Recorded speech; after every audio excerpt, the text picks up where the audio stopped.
Marc Franklin, Deputy Head of Multi-Asset Solutions Asia Manulife Investment Management, joining us this morning. Marc, thanks so much for taking the time. And there's so much around the world that has to do with AI that is at the fore of pretty much every conversation, even at home, at the office, at the markets. That's the main theme this week for us here in India. But if you talk about the kind of disruptions, Marc, that have already taken place over the past few weeks in a lot of these risk assets, do you think it's slightly overdone? Good morning. The short answer is no.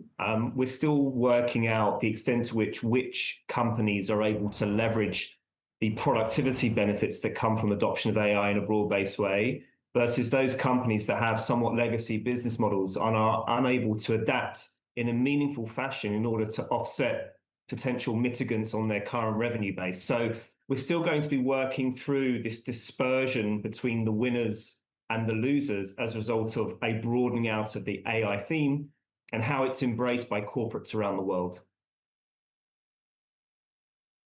So, Marc, that's when it comes to AI as well. Now, good morning. This is Hiral on this side.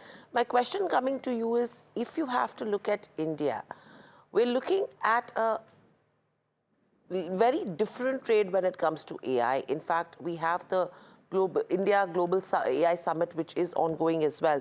But if you leave that aside, how are you seeing the FI activity when it comes to India? Because, you know, I remember the last conversation we had as well, you categorically called India as an ATM for global investors, for them to actually look at investments in other markets.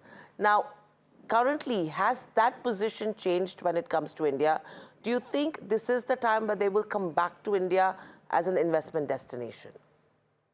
It's a great question. And indeed, the conversations that we're having at Manulife internally at the moment is India getting closer to becoming an asset allocation overweight to buy?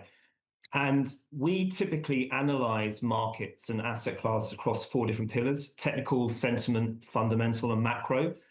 The macroeconomic pillar has been positive for India for some time. Disinflationary forces, pretty strong nominal growth, accommodative policy. We've recently upgraded the fundamental pillar because we think the valuations have to some extent reset through this time correction and underperformance over the last 1 to 2 years. What is still perhaps missing is the sentiment and technicals. And even though we had a bit of a bounce post the announcement of a tariff deal with the US a couple of weeks ago, it's kind of stalled. And that then feeds into the sentiment pillar. There's still a sense that foreign institutional investors were quite overweight positioned in India 2 or 3 years ago, and they were looking for opportunities to diversify. And as a result, we saw a bit of money come out. And to some extent, India's fortunes are tied to the other markets and how well they're doing as well. We've seen a very strong period of performance by Korea and Taiwan, for example, in Asia, to some extent Singapore as well. These are markets that have captured attention and to some extent flow. So any sign that those markets see a stalling of momentum and moderation of the investment case, you could see foreign institutional investors re-engage with India, but there hasn't really been a profound sense that they significantly lightened up their India positions. And therefore, there hasn't really been a clearing event in terms of sentiment turning outright bearish on India. So we're still somewhat in neutral territory, even though some of the prisms through which we look at India have become more positive. Got it.